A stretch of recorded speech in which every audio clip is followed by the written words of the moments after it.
Good morning, everybody. Good morning, good morning, good morning. Welcome to the Center for Spiritual Living. Very glad to see you. Thank you. That's nice. The reading for today is from Ernest Holmes. I am a center in the divine mind, a point of God-conscious life, truth, and action. My affairs are divinely guided and guarded into right action, into correct results. Everything I do, say, or think is stimulated by the truth. There is a power in this word I speak because it is the truth. There is perfect and continuous right action in my life and my affairs. All belief in wrong action is dispelled and made negative. Right action alone has power, and right action is power, and power is God, the living Spirit Almighty. This Spirit animates everything I do, say, or think. Ideas come to me daily, and these ideas are divine ideas. They direct me and sustain me without effort. I am continuously directed. I am compelled to do the right thing at the right time, to say the right word at the right time, to follow the right course at all times. And so it is. Well, good morning, everybody. For 2017, Jim had mentioned that our theme is value-based spiritual living. And values are extremely important. They're important to the individual, and they're important to a tribe. They're important to a community. They're important to business, important to government. Principles, values, very important. And that's because every decision we make in one way or the other is influenced by the values that we have. And so they guide us, they direct us, they operate like a compass. And so that's one reason why they're so important. Individually, it's important to know what our values are, and if they're not getting us what we're wanting in our lives, then we'd want to reevaluate, because we can certainly change our values. For June, our value that we're focusing on and talking about is accountability. Now, accountability is a hot topic. I didn't know that, but it is. And it's a hot topic in business. It's a hot topic in churches and religions over the last few years, and in consciousness, I think. Accountability is a big word, has lots of power. It's an emotional word for some people. For some people, it brings up some people feel almost frightened just to think about it. You can imagine someone saying to you something like, I'm holding you accountable for this. It's almost like being called into the principal when you're a kid, and you know that's not good. It's happened to me a few times, and I remember it wasn't good. And I have a friend who's going to be going to court this month, and I think he's concerned about that. And so being called into court, being accountable. The word means to be answerable. You have to have an answer for something. And so it raises immediately at least two questions. One is, what am I accountable for? And then two, to whom am I accountable? Some people, when they think of accountability, think of an accountant. And they visualize the accountant with a ledger. And so on one side you have the debits, on the other side you have the credits, and you're trying to make sure there's a balancing. And I think it's true that when we think about accountability, we do end up in our own lives thinking about how can we balance things out in some way. Most of us probably have a person or people or a system that we are accountable to in some way. Maybe we have a job description or an annual review. And so most of us have some mechanisms in our lives where we have to give an accounting of something. If you have a partner, you may hear something like, well, you said you would take the trash out, and I know it's still here because I'm beginning to smell it. What's up? Now, I've heard that a few times, and when you hear that, you know that you're being called into account. And I think we need that. I think we do. If we were living by ourselves in a closet, maybe not so much. But if we're relating to other people and we're in community in some form, I think we need that structure. We need that system because it helps us live in peace. It holds us to a certain standard. If life is like a game, and to have any game you have to have rules, and so if we agree on the rules, then people tend to hold one another accountable for the rules that they've been given or they've agreed upon. Now, I want to be honest and go ahead and tell you that accountability, it surprised me a bit. It surprised me because I mentioned that we are following a value-based spiritual living. They're listed over there, and collectively, Centers for Spiritual Living have put those together for all of us to consider.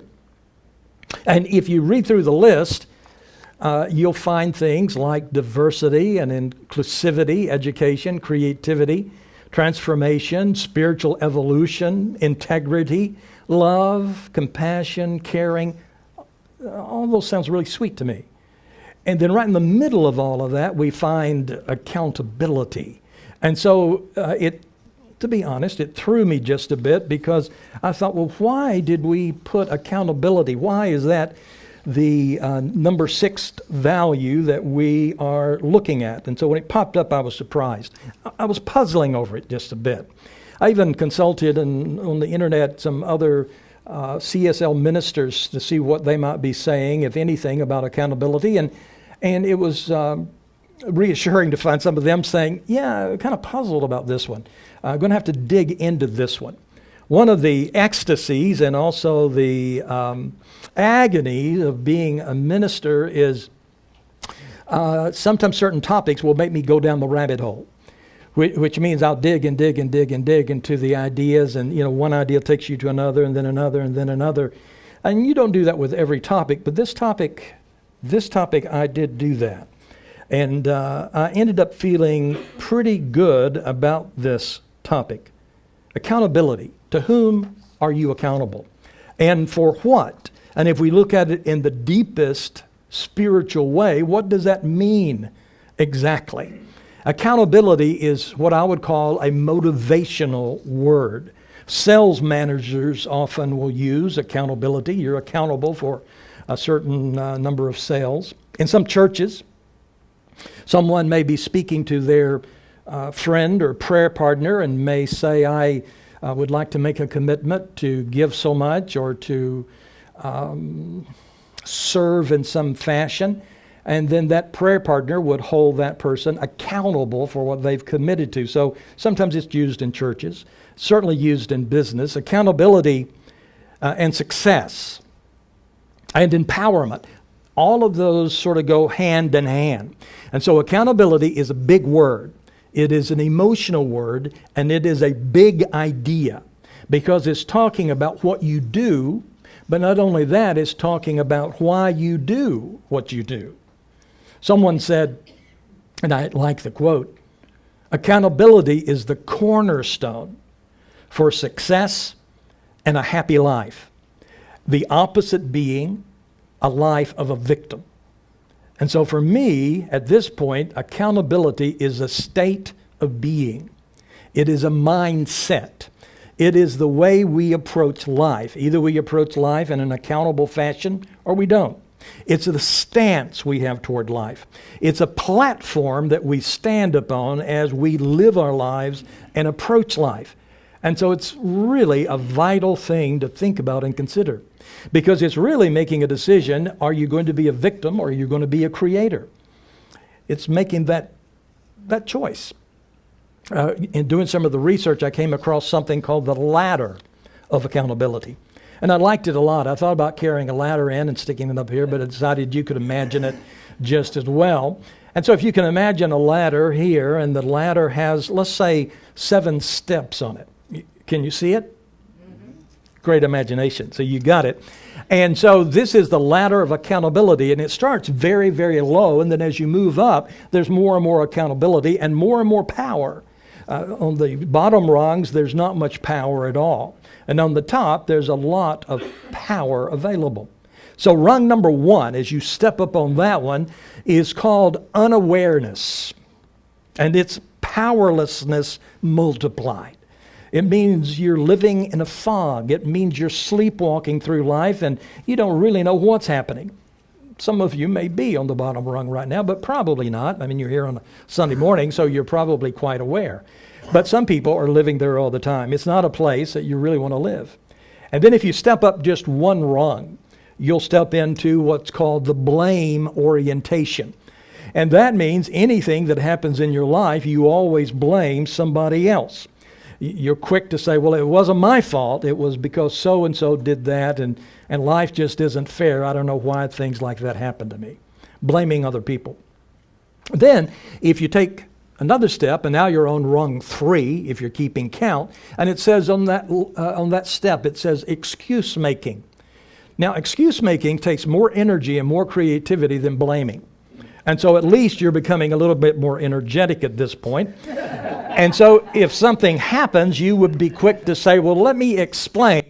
It was her fault. Let me explain. It was my boss. Let me explain. The reason I'm like this is because of my mother. It's because of my father. It's because of the universe. The universe did this. I had nothing to do with it at all. And so you can see there's not a lot of power there. But then when you step up to rung number 4, at that point, you're in what I would call the waiting room of life. And now you're not blaming people. You're not living in a fog. You're not making excuses. But you're not really doing much. You're just sort of waiting. You're waiting for something good to happen. You wake up in the morning and you say to yourself, I hope something nice happens to me today. You're not doing anything to create it. You're just waiting. And so you're waiting and hoping things will get better. But then you're getting a little higher, and now you're moving into more power and more energy. So rung number 5 is labeled acknowledgement of reality. See, that just makes me straighten up and feel more power saying it. Acknowledgement of reality.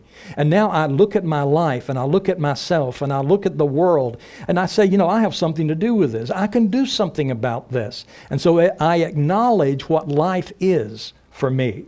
And I get a glimpse of the power that might actually be there. It's a good place to be, especially compared to the others. And then you step up, if you're sort of ambitious, you step up to rung number 6. And rung number 6 says, I own this. Now that is powerful. It means if there are solutions to be found, you're going to create those solutions. This is often a place of massive action. So if you're taking massive action to make changes in your life, you probably are standing on this step. Massive action. And action always follows awareness. So awareness, action, and the action is inspired because it's coming out of awareness. And then you move up to number 7. And that's when it really gets big. Because at this point, not only are you taking action yourself, but you're modeling that for other people. You're affecting people around you. Now you're having an impact on the world and on other people. This is called leadership and creation. And so accountability is the manner in which you approach your life. And you could be on rung 1, 5, 7. You could be anywhere, and maybe you go back and forth sometimes. Accountability is the manner in which you carry out your life, and it increases as you go up that ladder. It's a powerful idea to think that we can even go up the ladder, and we can do that by just changing our minds. At the bottom, it's a feeling of helplessness. At the top, it's a feeling of power. And so that's why I say accountability is a motivational word. Motivation is something that motivates you to do something, take action, make changes, create something. It's how you live your life and why you live your life. So motivation is really essential. So if you were given the assignment, you're going to make a speech, you're going to do a presentation, and your topic is going to be accountability.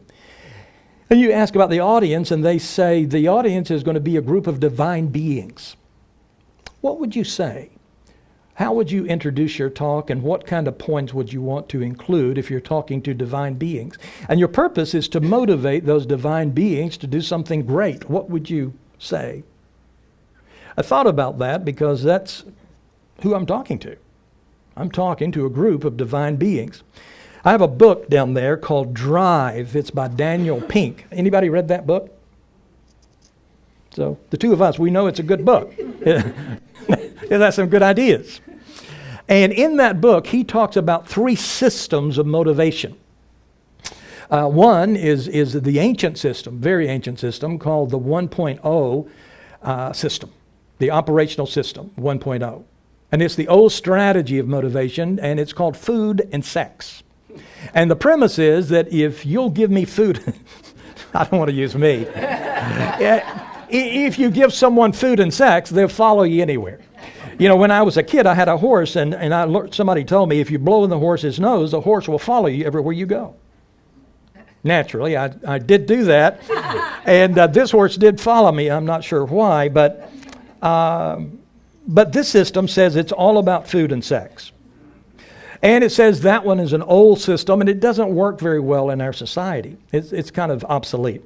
The second operational system is 2.0, and it's called carrot and stick. And you and I know carrot and stick pretty well. We even see it in the Bible. You know, back when I was in a traditional church, I would say, obey God, you'll be blessed. Carrot. Disobey God, and you'll be cursed or punished, and that's called stick. I had a minister friend who would often say to people, give 10% of your income and it will come back to you tenfold in 3 years. And so that's carrot. And so if you do this, you'll get that. In Kentucky, where I came from, sometimes people would say, well, you promised to do this or promised to do that, and if you don't do it, your house may burn down or something bad may happen. You may lose your job, and that's called, of course, the stick, punishment. You know, teachers sometimes, can you believe teachers used to spank us in class? How many of you received a spanking in class? A few, yeah, I did. I received a few. I received some with a paddle, and then I remember this one guy had a shoe. Mark, this long shoe. It's like 3 feet long almost, and so, and you would just line up. You know, the boys would line up, and we would bend over a table. Did that ever happen to you? No. So you're just a nice guy. So that's how that happens. But that's, of course, is this stick, and I'm not sure that it really motivated people very much. But sometimes motivation comes from a stick, punishment. Sometimes fear, of course. Sometimes it comes from a carrot. Somebody's dangling something. Sometimes it comes because of competition. Sometimes it comes because of guilt. In one church I know of, if people were not giving quite what they should be giving, the leadership, if they were giving really well and serving a lot, the leadership would give them big, warm, face-to-face hugs. If they were not, they would hug them from the side, keep a little space in between, and kind of do this. And the premise was, you don't have to say anything, you just do that, and people kind of figure it out. Well, I'm not sure that's a good motivational tool at all. In fact, I did not like that. It's manipulation. When it comes to motivation, there's 2 buckets. There's 2 big buckets. One bucket is external motivation. The other one is intrinsic motivation. Which one do you think is the most powerful? Intrinsic is, and with intrinsic motivation, if you have the right elements, it will not only motivate you to do something now, but you'll continue to do it if you're really motivated. And in his book, Mr. Dan Pink says that this is operational system 3.0. He says really the old one of carrot and stick, even though many businesses still use it, is sort of obsolete. It doesn't work quite as well. It can even cause problems sometimes. But he says this is what you want to do. If you're motivating children, if you're motivating yourself, if you want to be accountable for something, then you want to have high motivation. And he recommends 3 elements in this system.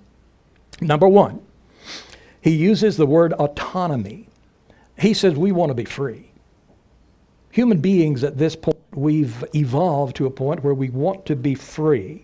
People like to feel they have control over their lives. People like to feel they have control over what they do and when they do it and who they do it with and how they do it. We want to have autonomy. And so if you're wanting to really be motivated, you want to have that as part of your life. You want to be in control of your life. Number 2, mastery. And mastery, he says, means becoming better at something that matters to you. Growing, but growing in an area that really means something to you. Autonomy, mastery, and then thirdly, purpose. And purpose means that you are committed to a cause. You're committed to something that's larger than you, and it's important to you. And so those are the 3 elements. And if you can add those into your life, you're going to have a strong passion, joy, motivation in your life. And so I want to give you a couple examples. And we could take any of those values and we could take 1,000 others. And we could take one of those values and you commit yourself to that value. You hold yourself accountable for that value. And then it can become part of your life. You could set your phone or computer to maybe buzz you 40 times a week. And whenever it goes off, you check yourself to see if you're being accountable, if you're honoring that particular value. It's a great way to do it, and it reminds you what you're doing. But let me give you a couple examples. And again, I could do many examples, and you may not choose the ones I've chosen, but I happen to like these. So since I'm giving the talk to a group of spiritual beings, I thought I would use my examples. 2 examples. The first example is this. I would encourage you to consider being accountable for your incarnation. Be accountable for your life. Now, maybe you're going to live 1,000,000 other times. Maybe you've lived 1,000 other times now, but I don't really care about any of that. The only thing I'm really focused on is this incarnation. You've come into the body, and most of you in this room have a body, and so you're here. And so the word for this is ownership. Take ownership of your life. Take initiative. Be a leader in this period. You don't want to just coast through this. This is a unique experience. It is an incarnational opportunity. You may believe that you come back every 5 minutes if you leave this body, and maybe you do. The Buddhists say that incarnation is a rare experience. It doesn't happen very often. And so when you get it, you want to squeeze it for everything it's worth. And I think that's a pretty good attitude. I don't know, if we're coming back all the time or not, but I do know we've got this incarnation, and as Michael Beckwith used to say, we don't want to blow this incarnation. It's important.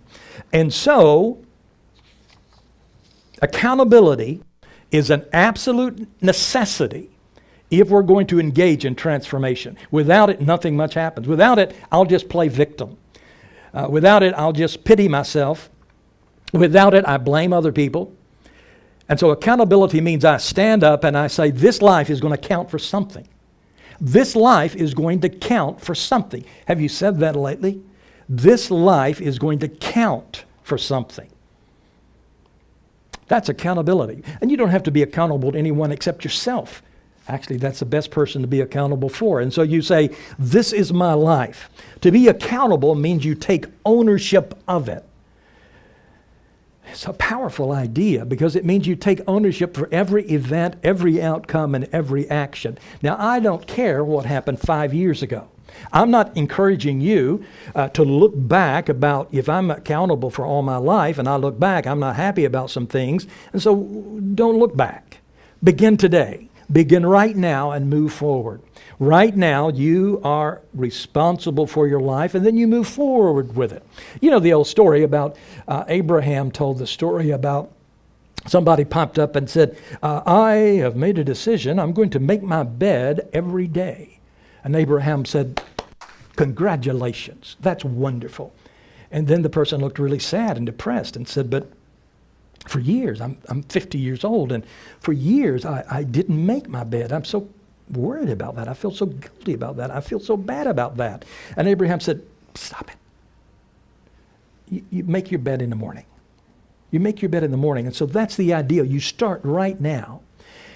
And you begin to build your life in the way that you want your life to be. After all, it's your incarnation. It's not somebody else's. And so it begins with awareness. And so on this ladder, you see you move up. And so now you're aware. You're not living in the fog. And as you move up, you make a choice. Choice, choice, choice. My mother told me again and again, because I said a number of times, I didn't have a choice, Mom. I didn't have a choice. They were drinking. I didn't have a choice. They were stealing some things. I didn't have a choice. I didn't have a choice. And she said, you always, Bill, always have a choice. Always have a choice. Always had a choice. She said it again and again, and I believe it. You always have a choice. You may not like your choice. You may not like your choice, but you always have a choice. That's a powerful thing. And so your awareness is crystal clear. And then you make a choice and you say, I see myself. I see myself as the fundamental force in my life.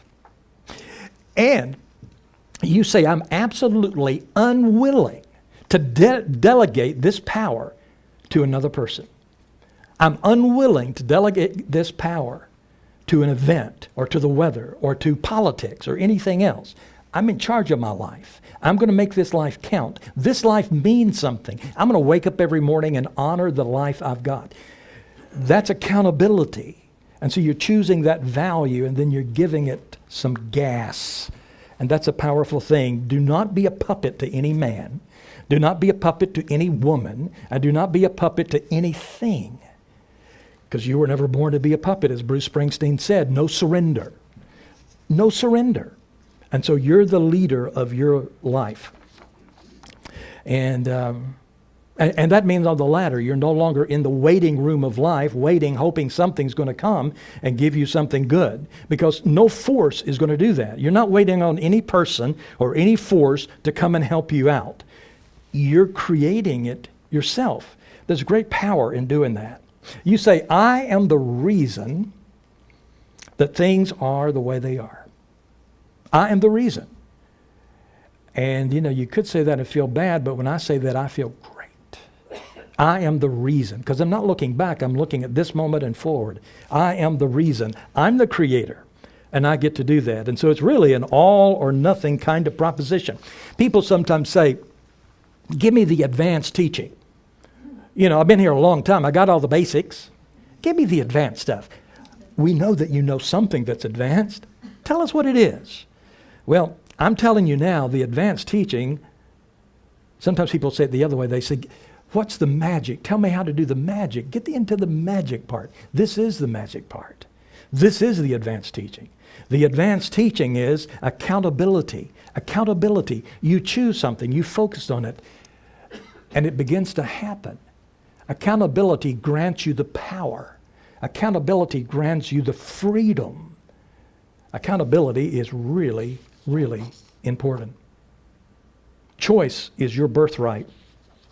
Choice is your birthright. And you don't want to be waiting for somebody to rescue you, because there ain't nobody coming. There's nobody coming.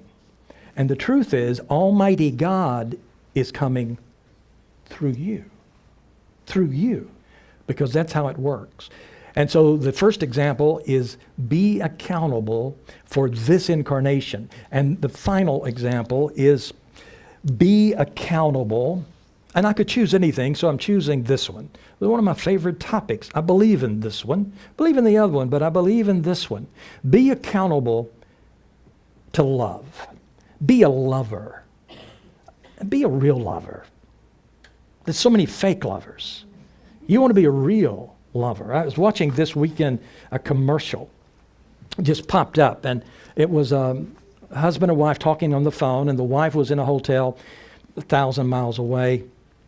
And she said, and she was sad. She said, I wish you were here. And then she hangs up, and immediately he starts packing the suitcase. And they had a little dog there, and the dog's going, what's up, what's up, what's happening? And then the next scene is, it's the next evening, and the wife comes into the hotel room. She opens the door, and the little dog runs to greet her. And he's there smiling, and he's putting pictures up above the bed to make it seem more like home. Now, I got choked up over that. And I thought, that is just so sweet. Love can be motivating. And so if I'm going to be accountable for anything, I'd like to be accountable for love. Now, I'm not just accountable for anything, because love is a very sloppy word. I love ice cream. I love pizza. I love cheese. I love the grass, and I love lakes, and I love you. And you mix it all together. What does that mean? Sometimes not too much. And so it's a sloppy word. And so when I'm saying love, I'm not just talking about any kind of love. I'm not talking about lust. I'm not talking about fear, which sometimes people call love. I'm not talking about weakness. Real love is something much larger than that. Serge King, in his book Urban Shamanism, says love means to be happy with. I love that definition. Love means to be happy with. And so if you're happy with, you love. If you're not loving at that point. And so love exists to the degree that you are happy with the object of your affection. Whether that object happens to be a person, a pet, a place, or a thing. And the happy comes from love, and the unhappy always comes from fear. Love or fear. The intensity of love depends on how deeply you love. And to be deeply in love means you're deeply connected, if it's a person, to that person. And this love connection deepens as you drop fear, drop anger, and drop doubt. Because the love is always in there bubbling. You feel it sometimes, but we cover it over with all of these other things. And so we want to dismiss those lesser identities of fear and anger and doubt because they're just muffling what's in there so that the real love can come out. You know, we talk about making love. Make love to me, baby. But what we call making love is often missing the whole point. Criticism. Judgment. If you came to me and said, I'd like to kill some love, tell me how to do it. Well, the two guns you would use would be criticism and judgment. When criticism and judgment rise, separation is created. Distance is created. It diminishes love, it diminishes your essence, and it kills relationships. Criticism. Judgment. The principle is simple, and you don't need a PhD for this. So you don't have to miss this point. And this point would change your life and my life. Love increases as judgment decreases. And as judgment increases, love decreases. So how's your love life? How's that love life going? I could ask, how's your judgment and criticism life going? Because it would be asking almost the same thing. Criticism and judgment will destroy love, and praise will build and create love. And let me tell you something. It's nothing to do with the other person. It has nothing to do with the other person. It has nothing to do with the other person. It has to do, think of each of us as a bucket. You got some good looking buckets in here. And so we have buckets, and inside the bucket, there's some good stuff. Inside the bucket, there's some lousy stuff. There's some irritating stuff. And you get to focus what you're going to decide what you're going to focus on. You can focus on the beauty, or you could focus on the other. It's a choice. It's a choice. And so it's all about focus. If you're going to put me with somebody that's going to focus well. In my marriage vows, I often say that they're promising to only see the good. Can you do that? You can. You can. And it's funny because if you make that kind of decision and that kind of commitment, then things that might irritate other people, you almost love those too. Because your tolerance goes up for things that in the past would have irritated you because you've made that decision, and it has nothing to do with the other person. You can't blame the other person. If you're down on the bottom of the ladder, you'll blame them. You'll make an excuse of some kind. But if you're on the top of the ladder, you don't do that anymore. And so when you praise, you know this, when you praise, you reinforce the good that you love, and you get more. It grows. And when you criticize, you reinforce the parts that you don't like, and it grows, and you get more of it. And so the more you appreciate, the more good you see. A shamanic teacher tries to be respectful toward everything. The ones that I've known have tried to do that, and it's not because they're sweet, it's because they're practical about life. If we wanted to be shamanic, we would say something about the coup, but some of you may not know what I'm talking about, and so let's just say the subconscious. Subconscious coup, coup subconscious. Your coup is alive and aware and responsive. And so when you criticize yourself, your coup takes it personally, begins to tighten up, begins to create anxiety, begins to create stress in your body, and begins to block energy. It can make you sick. That's if you criticize yourself. But the same thing happens when you criticize someone else. The same thing happens if you criticize the rain. The same thing happens if you criticize the government. Your body reacts. Your body reacts to it. It takes it all personally. There's two kinds of love. There's conditional love, and there's unconditional love. See, we don't need a PhD for this. It's very simple. Two kinds of love, conditional, unconditional. Conditional love says, I love you because. And maybe I'll say, I love you because of your hair. I love you because your eyes are so pretty. I love you because you pick great shoes. I love you because, I love you because, I love you because. And that can be sweet. But sometimes things like that change. And so if you picked up a pair of ugly shoes, the love's over, baby. So conditional. I love you because.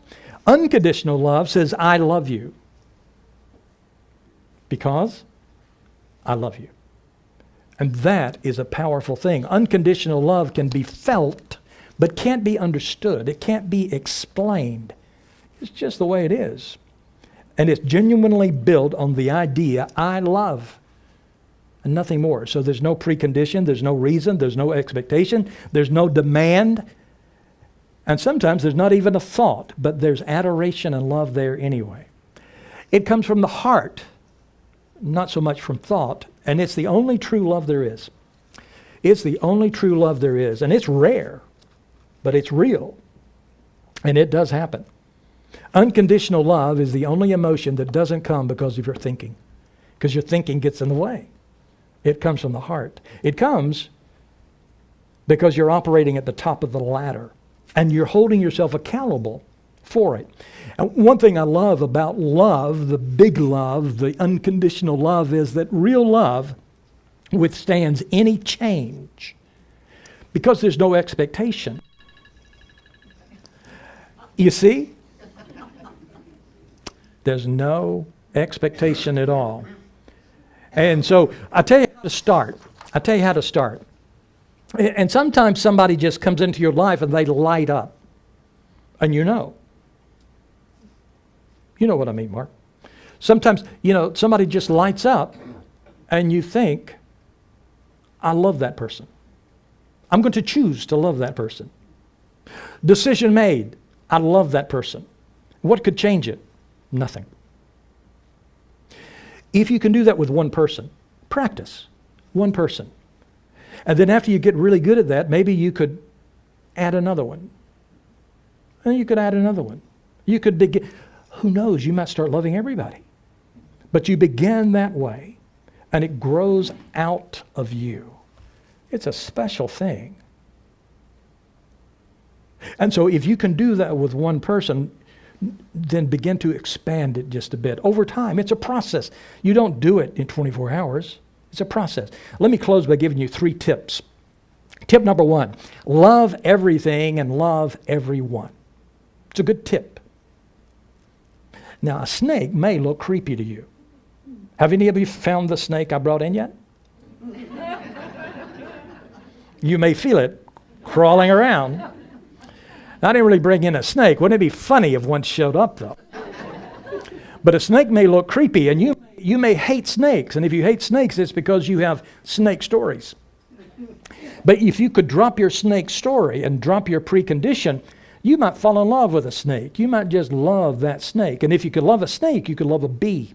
And if you could love a bee, you could love a lake. And if you could love a lake, you could love a rock. And if you could love a rock, you could love your neighbor. If you love your neighbor, you might even love your partner. That would be a funny one. And so love is who you are. Don't be at the bottom of the ladder blaming somebody else for your lack of love. Love is who you are. Love is who you are. And so loving everything and loving everyone isn't naive. It's not overly romantic. It's not idealistic. It makes a lot of sense. So tip number 1 is love everyone and love everything. And tip number 2 is love yourself. And sometimes that's harder.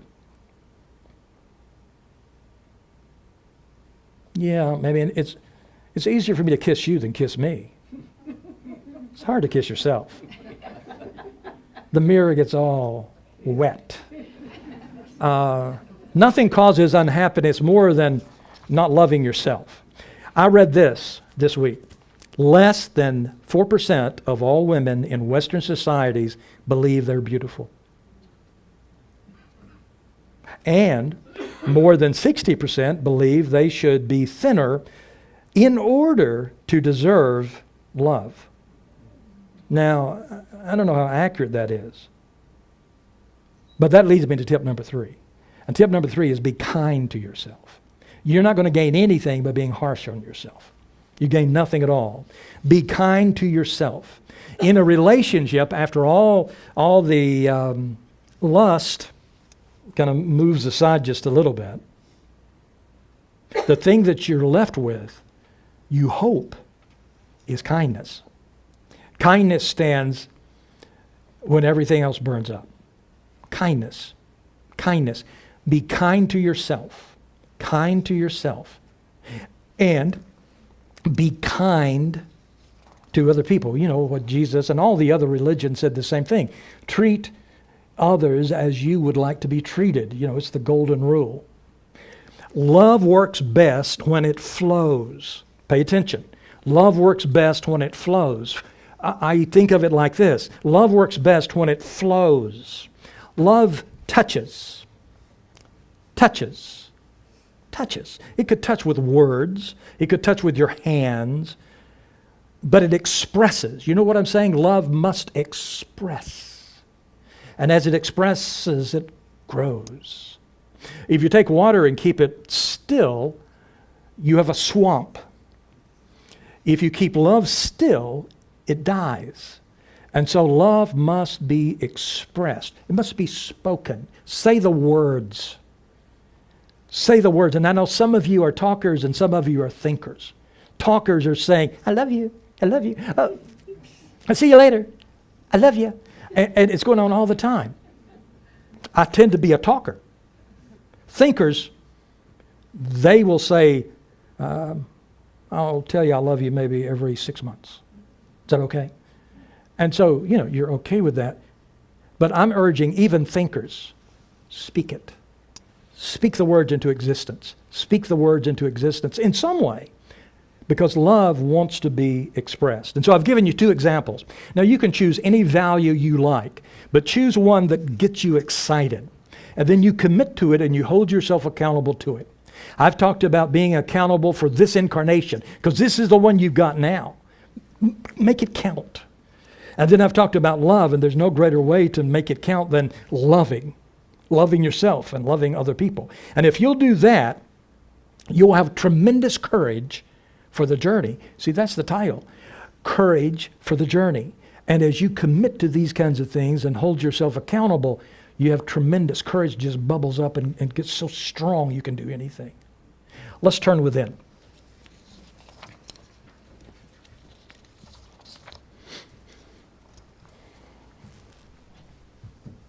And as I turn within, the first thought that comes to my mind is imagination. And so in my imagination, I remember where I came from. I came from the stars. And I came from the light. I came from love. I came from joy. I came from peace. I came from spirit. And I know that that divine spirit is good. I know the Spirit is love. I know that it's abundant, joyful, perfect order, perfect harmony. And all of that is at the center of me. That's what I am. And I allow myself to be there, to be accountable to it. And so I am accountable to the light. And I'll just be honest with you, I love saying that. I am accountable to the light. And I am accountable to love. I am accountable for life. And that feels sweet to me now. Accountable to the light. And when I tap into that, it takes me way beyond my physical body. It takes me beyond my physical brain. And it takes me to the oneness of all that is. And in that place, in my imagination, which sometimes is more real than anything I can touch, I realize that all things are possible. And if all things are possible for me, all things are possible for you because you came from the same place as me. So everything I dream can be delivered to me because God is big.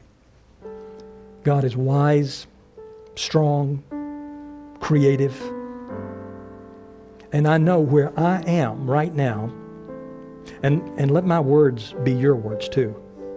I know where we are is love and peace and mastery and purpose and freedom.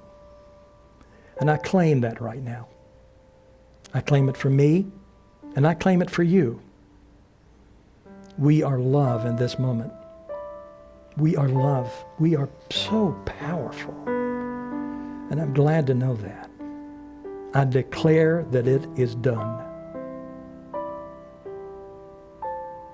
And take a deep breath, and as the community we say together, and so it is. Thank you very much.